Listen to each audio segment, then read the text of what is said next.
Another day, another mini vlog. Hello mga mi, it's me, Mami Feng. For today's ganap mga mi, hindi natatapos yung kaganapan ng Eabab na to. Chares, since hindi pa tapos yung Chinese New Year. So pupunta kami sa tita ng asawa ko, pinapapunta niya kami. And kakain kami, makikipagtsikahan kami ng konting very light.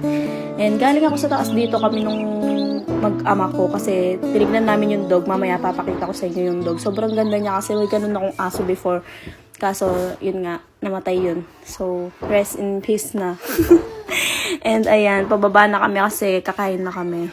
Ito yung bahay ng tita ng asawa ko. Sobrang cute lang niya. Like, ang ano niya, ang liwalas niya sa mata. Sobrang aesthetic. Ayan sila yung mag-ama ko. Tapos kumain na din kami dito. Ayan. For the picture na lang ang Eabab. At yung anak ko yan. Pinicture ko na. Eto, papakita ko yung dog sa inyo guys. Sobrang cute niya, diba? Ganda. Ang laki na ito sa personal. Tapos ang lakas ng ano niya, tahol niya.